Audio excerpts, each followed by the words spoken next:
E o Agricultura BR segue por aqui, trazendo em destaque a soja, a produção e os efeitos da estiagem. E é por isso que eu vou conversar agora em nossos estúdios com o presidente da AproSoja de Mato Grosso do Sul, André Dobache, que está aqui nos estúdios conosco. André, um prazer tê-lo mais uma vez aqui.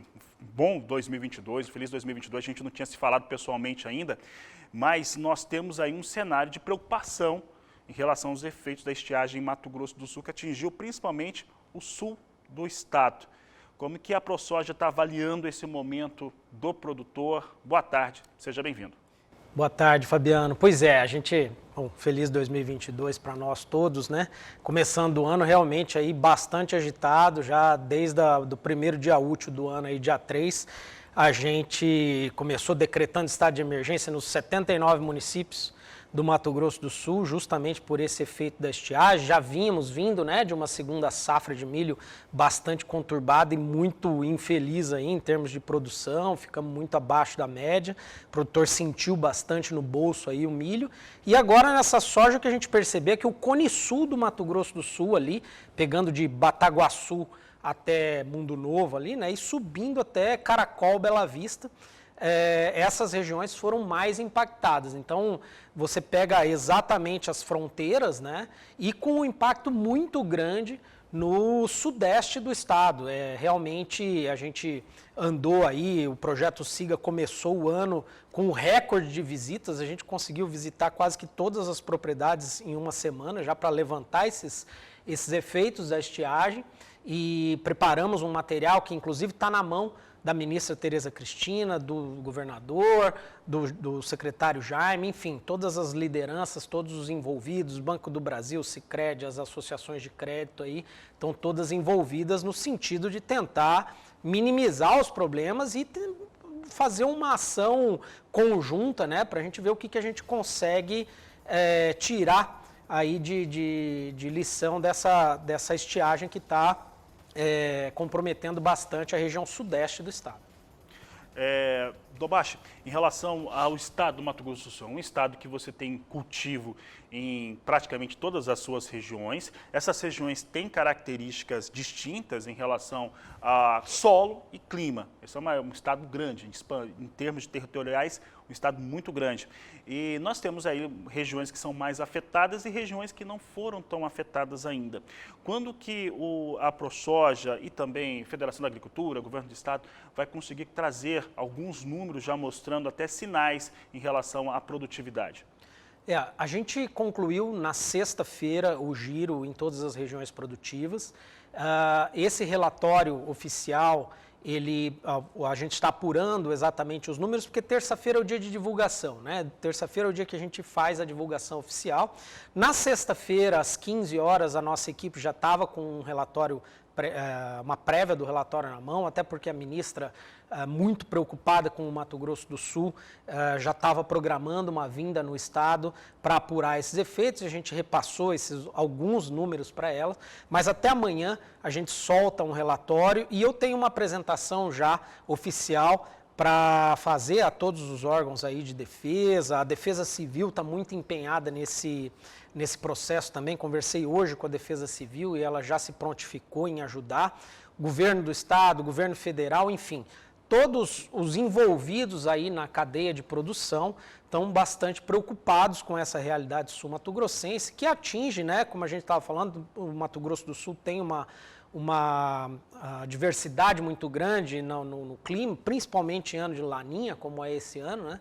O norte do estado está numa situação muito mais confortável, até algumas regiões com excesso de chuva, começando a aparecer um pouco de doença, e a hora que você vem descendo para sul do estado, a partir do centro-norte, que a gente chama, né, Bandeirantes para baixo ali, começa a faltar chuva e abaixo de Maracaju, por ali, nessa linha, já ficou bastante complicado. Então, a gente tem duas realidades bem distintas no Mato Grosso do Sul, sendo que o sudeste é o mais prejudicado, toda a região sudeste ali, de fronteira, e o norte, o noroeste seria as situações mais cômodas, né, as mais favoráveis aí para a soja sul-mato-grossense.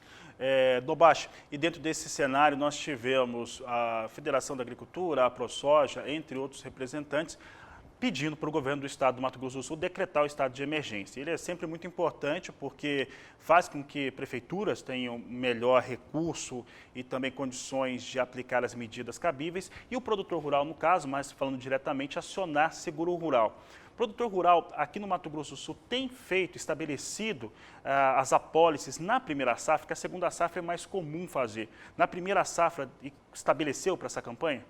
Exatamente. Essa é uma ótima pergunta, Fabiano, até porque a gente precisa fomentar isso, né? Nós, enquanto associação, a gente precisa levar a importância para o produtor rural de fazer o seguro, sim, na primeira safra, na segunda safra, até porque a gente não está livre, né? Veja uma situação como a gente está passando aí, de uma seca desse tamanho, numa primeira safra, em pleno dezembro, onde sempre chove bastante, a gente está com essa estiagem aí. A gente tem regiões que não choveu em dezembro, outras regiões choveu 15 milímetros em dezembro, sendo que na mesma época do ano passado a gente tinha aí 200, 300 milímetros. O produtor vem fazendo seguro rural sim.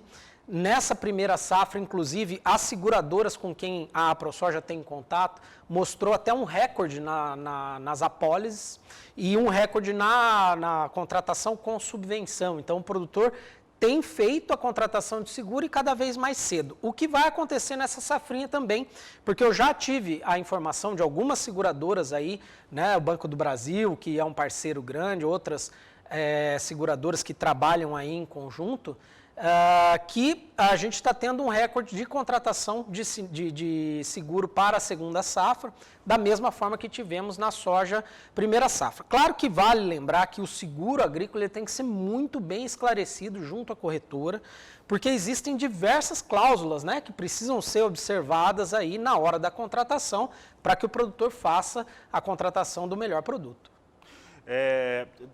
Trazendo aqui, André, a relação agora em torno desse produtor rural, principalmente que teve a seca atingindo mais a sua área de produção. Houve replantio em algumas áreas do estado e principalmente como que ele está comercializando neste momento. Agora há pouco eu estava mostrando alguns dados internacionais e nacionais, os preços são bons, há uma expectativa, hoje não é um dia de grandes negócios internacionais, pelo menos até quarta, mas há uma expectativa de preços ainda mais elevados, até por conta dessa mesma questão que é o clima na América do Sul. Como que está esse cenário aí em relação a replantio e também travamento de negócios? Bom, em relação a replantio, o Mato Grosso do Sul teve muito pouco. A gente teve sim alguns episódios de replantio. Eu mesmo fui um produtor que teve que replantar aí algo em torno de 40 hectares, muito pouca coisa. Então, assim, não foram episódios muito expressivos, até porque em setembro a gente teve chuvas em abundância. A receita desse problema que a gente está vivendo em relação à estiagem, principalmente na região sudeste, é que setembro foi um mês confortável de chuvas, com outubro, né, o primeiro decêndio de outubro, com uma abundância também de chuvas, o que fez com que o produtor acelerasse a marcha de semeadura e colocasse essa soja de uma maneira bastante precoce em um ambiente bem úmido, né? E depois, no período reprodutivo, que é onde a soja tem a maior demanda hídrica, a gente teve a escassez de chuva, chegando a dezembro com quase nada de chuva. Então isso daí faz com que a soja, em alta temperatura, déficit hídrico, ela sofra muito mais, né? Então essa foi o pior cenário para a gente. Em relação à comercialização, o produtor ele estava muito seguro para comercializar, ele estava querendo brecar esses travamentos. Então a gente tem uma safra, falando em Brasil, né, até o ano passado, até o final de 2021, a gente tinha 9% da safra comercializada, isso é muito pouco. Eu conversei ainda com o professor Alexandre Mendonça de Barros ao final de 2021, ele estava extremamente preocupado com isso, porque nunca teve tão pouca soja comercializada no Brasil.